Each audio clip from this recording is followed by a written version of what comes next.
అందరికీ జేబీఎం. నేను రాజేష్ మహాసేన్. సైబర్ టవర్లో నాటిన మొక్క మా అక్క విడుదల రజనీ గారు. ఆవిడ వీడియో ఈ రోజున వైరల్ అవుతుందండి. విడుదల రజనీ గారిని సైబర్ టవర్లో నాటిన చంద్రబాబు నాయుడు గారిని కూడా వెనుపోటు పొడిచి చక్కగా జగన్మోహన్ రెడ్డి గారు పంచం చేరి హ్యాపీగా మంత్రి పదవి అనుభవించింది. ఓకే, ఆవిడ పరిపాలించిందో లేకపోతే దాచుకుందో అవన్నీ పక్కన పెడితే ఈరోజు వీడియో మాత్రం బేభత్సంగా అలచల్ చేస్తుందండి. యాక్చువల్ నేను ఆ వీడియో చూశాను. ఆ వీడియోలో అసలు విడుదల రజనీ గారు కేకలహం మామూలుగా లేవండి. నేను ఆ వీడియో చూసిన వెంటనే విడుదల రజనీ గారు నేహత్తున్నట్టున్నారు ఏదో కేసులో అనుకున్నాను. ఆ స్థాయిలో కాల్ చేసింది ఆవిడ.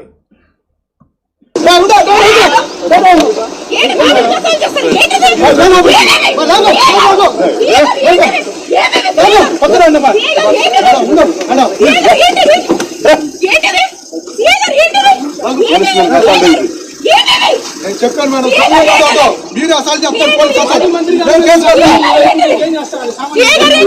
ఆవిడ కంగారు, ఆవిడ భయం చూసినప్పుడు ఫస్ట్ ఆవిడ అరెస్ట్ చేస్తున్నారేమో అనుకున్నానండి. తర్వాత సీఏ గారు కారులోకి వెళ్తున్నప్పుడు ఈవిడ అడ్డుపడుతుంది. ఒకవేళ కారులో జగన్మోహన్ రెడ్డి గారు ఉన్నారేమో, ఆయన్ని కానీ అరెస్ట్ చేస్తుంటే ఒక చెల్లిగా అడ్డుపడుతున్న వీరవనిత శబాష్ మా సైబర్ టవర్ మొక్క అనుకున్నాను. కానీ ఇంతకీ వాస్తవాల్లోకి వెళ్తే అండి, లోపల ఎవరు శ్రీనివాసరెడ్డి అని చెప్పి ఒక పిఏ అట. అసలు మినిస్టర్ గారితో ఇంత సెక్యూరిటీ పెట్టించుకుంటున్న పిఏ గారు ఉన్నారు చూసారా, ఏమి పిఏ గారు అండి. నిజంగా పిఏ గారు ఎంత క్వాలిఫికేషన్ తోటి లేకపోతే ఏ గొప్ప ఘనకార్యాలు చేసాడో తెలియదు. కానీ జనరల్గా ఓ మినిస్టర్ని అరెస్ట్ చేస్తుంటే, మాజీ మంత్రిని లేకపోతే మాజీ ఎమ్మెల్యేని అరెస్ట్ చేస్తుంటే పిఏ అడ్డుపడతాడు. ఆగండి సీఏ గారు ఆగండి అంటాడు.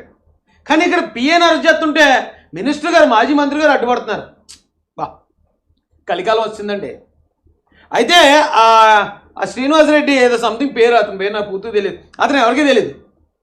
కోడిగుడ్లు కాంట్రాక్ట్ ఇప్పిస్తాను నీకు అని చెప్పి ఆవిడ దగ్గర 28 లక్షలు తీసుకున్నాడట. అది కేసు. ఆ కేసులో ఉన్న ముద్దాయిని సాక్షాత్తు మాజీ మంత్రి విడుదల రజనీ గారు కారు డిక్కీలో దాచుకుని వెళ్ళిపోతున్నారు ఎక్కడికో. పోలీసులు అడ్డంగా పట్టించుకున్నారు. అడ్డంగా బుక్ అయిపోయింది ఆవిడ. నిజానికి నేరస్తులు దాచిపెట్టడం కూడా పెద్ద నేరం. ఈవిడ మీద ఇప్పుడు ఏం ఎమ్మెల్యే కాదు, మంత్రి కాదు, కాబట్టి ఆవిడ మీద కూడా ఖచ్చితంగా కేసు పెట్టాలి. పైగా నేరస్తుని అరెస్ట్ చేస్తున్నప్పుడు పోలీసు విధులకు ఆటంకం కలిగిస్తుంది. సీఏ గారు ఏంటిది, సీఏ గారు ఒకటే డైలాగ్ అనుకోండి, కానీ ఆ డైలాగ్ని వేరువేరు పిచ్చుల్లో ఈ మైనరు, ఈ ప్లస్, ఎఫ్ మైనర్ అనుకుంటూ వేరువేరు పిచ్చుల్లో వాడి అంత గట్టిగా ఇచ్చేస్తుంటే నేను అనుకున్నానండి, అలా ఏంటి ఆఫ్టర్ ఆల్ ఒక పిఏ. మొన్న ఏదో సినిమా చూసాం మనం, F3 F2 కానీ, అందులో ఎమ్మెల్యే గారికి పెద్ద ప్రాధాన్యత ఉండదు, ఎమ్మెల్యే గారు పిఏ అని వెంకటేష్ గారికి చాలా ప్రాధాన్యత ఉంటుంది. అలాగే ఇక్కడ ఈయనకన్నా కూడా ఈవిడికన్నా అంత ప్రాధాన్యత కలిగిన పిఏ గారు ఏ పిఏ గారు అని అనుకున్నానండి.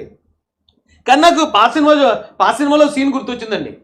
పాత సినిమాలో రాక్షసుడు అంటే మాంత్రికుడు ఉంటాడు, హీరో ఎన్టీఆర్ గారు ఉంటారు, పాత ఎన్టీఆర్ గారు. ఆయన కత్తి తీసుకుని కసామని నరికెత్తాడు.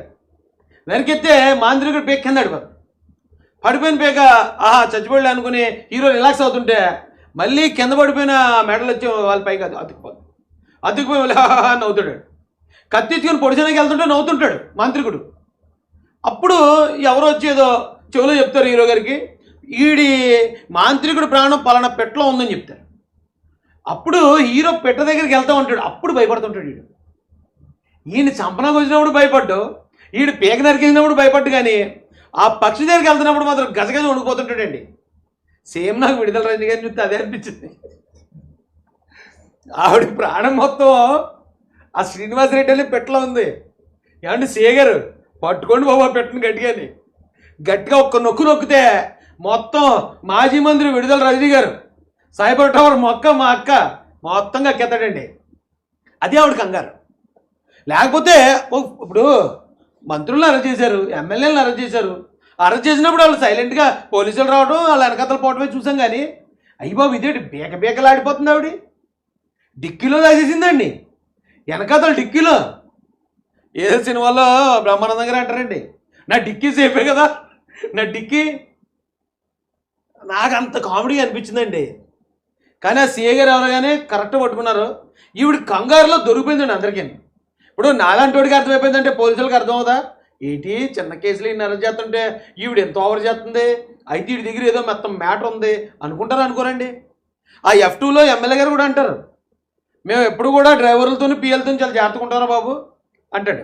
అప్పుడు అడుగుతాడు డ్రైవర్, ఎందుకు అని, మా బొక్కలన్నీ మీ దగ్గర ఉంటాయి కాబట్టి అంటాడు. సో ఇప్పుడు విడుదల రజనీ గారికి సంబంధించినవి అన్నీ కట్టగట్టుకున్న శ్రీనివాసరెడ్డి అనే పిఏ దగ్గర ఉన్నాయండి. మీరు కనుక గట్టిగా తొక్కుతారంటే మొత్తం సాక్ష్యాలన్నీ గడ్డ గడ్డ గడ్డ గడ్డ కారత బయట. కాబట్టి ఆవిడ కంగారులో పాపం వాస్తవాలన్నీ ఆవిడే చెప్పేసుకుంది. మామూలుగా ఆయన అరెస్ట్ చేస్తే ఏదో కోడిగుడ్లు తీసుకుంటానని ఏం చేశాడు కాబట్టి ఆయన అరెస్ట్ చేసుకోండి, చట్టం తన పని దాన్ని చేసుకెళ్ళనివ్వండి, చట్ట ప్రకారం మేము న్యాయస్థానంలో పోరాడతామని ఆవిడ విజయశాంతి డైలాగులు చెప్పుంటే సరిపోను. కానీ అలా చెప్తుంది. అమ్మని అమ్మ ఇప్పుడు శ్రీనివాసరెడ్డి గారిని కానీ అరెస్ట్ చేస్తే ఈ మొత్తం ఉన్నయ్య లేని మొత్తం అని చెప్పేస్తారు. మొత్తాన్ని ఎక్కించేసి అసలు ఇలా ఫోకస్ శ్రీనివాసరెడ్డిని అరెస్ట్ చేయడం కాదు, శ్రీనివాసరెడ్డి ద్వారా సాక్ష్యాలు రాబట్టి నన్ను లోపలేసేయడానికి అనుకుని ఉండొచ్చు పాపం. ఆవిడ అనుకున్నంత కంగారు పడిపోయిందండి. అయితే ఒక ఆడపిల్ల అంత కంగారు పడుతున్నప్పుడు బాధ అనిపించింది మనసుకి. కానీ మరి నిజాయితీగా పరిపాలించాలి కదా ప్రజలు మీకు అధికారం ఇచ్చినప్పుడు. ప్రజాధనం మీ చేతిలో ఉన్నప్పుడు దాన్ని కరెక్ట్గా సద్వినియోగం చేయాలి కదా. ఆడపిల్లలు ఇంకా నిజాయితీగా ఉండాలి కదా. ఆడపిల్ల అంటే తల్లి కుటుంబాన్ని ఎలా నడిపిస్తుందో మీరు పదవిలో ఉన్నప్పుడు మీరు మీ నియోజకవర్గాన్ని లేకపోతే మీ శాఖను అలా నడిపించాలి కదా. ఎంత కంగారు పడిపోయి భయభ్రాంతులకు గురయ్యే పనులు ఎందుకు చేస్తున్నారమ్మా మీరు? మరి అలా చేస్తే చట్టం తన బంధం చేసుకెళ్తుంది కదా. కాబట్టి ఈ వీడియో సారాంశం అయితే నాకు చాలా అర్థమైందండి.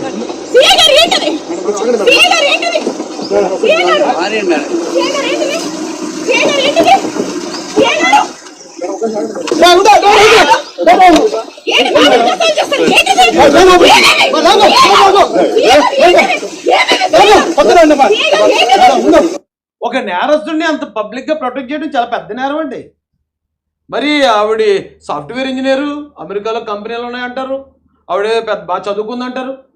ఒక నేరస్తుడిని 28 లక్షలు ఫ్రాడ్ చేసిన నేరస్తుడిని, చీటర్ని అంత డైరెక్ట్గా సీఎంఏ కూడా తిరగబడిపోతూ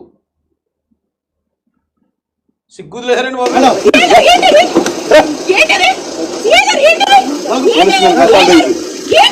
నేను చెప్పాను మేడం, మీరు అసలు చెప్తారు. ఆ సీఏ గారు కూడా ఎవరో కానండి, మహాసన్ మీడియా నుంచి మీకు కూడా హ్యాట్స్ ఆఫ్ చెప్తున్నామండి. ఆ సీఏ ఎవరు చాలా గట్టిడండి. మాజీ మంత్రి గారు ఎంత రంకెలేసేసినా, ఎంత వీర విహారం చేసినా నేరస్తుడిని పట్టుకోవడంలో అతని ఫోకస్ ఎక్కడ మారలేదండి. అవసరమైతే మంత్రి గారిని పక్క నుంచి కారు ఎక్కేసాడు. ఇక కారు ఎక్కేసి మరి కారులో ఆడుతుడు ఏం మాట్లాడాడు, ఏం బెదిరిస్తున్నాడో నాకైతే తెలియదు. కానీ డ్యూటీ మైండెడ్. ఆ సీఏ గారిని కూడా మహాసన్ మీడియా నుంచి అప్రిషియేట్ చేస్తున్నామండి. పోలీసు వారు అంటే ఇలా చేయాలి డ్యూటీ. అధికారుల్లో, నాయకుల్లో మరొకరిని చూసి భయపడకుండా తప్పు చేసినాడు ఎవడన్నా కానీ ఆ డబ్బ కానీ తీసుకెళ్ళి బక్కలు వేయటమే. సూపర్ అండి, నచ్చారు సార్. అయితే పాపం ఈవిడ కంగారులో మొత్తం అంతా బయట పెట్టించుకుందండి. ఆవిడ ప్రాణం ఉన్న ఆ చిలక, ఆ శ్రీనివాసరెడ్డి చిలక ఓ నొక్కితే బయటకు వస్తుంది విడుదల రజనీ గారి పిలక. నాకు కూడా కవిత్వం వచ్చేస్తుంది. సరేనండి, ఉంటాను. Thank you so much. జై భీమ్, జై భారత్, జై జై మహాసేన, జై తెలుగుదేశం, జై చంద్రబాబు, జై జై లోకేష్.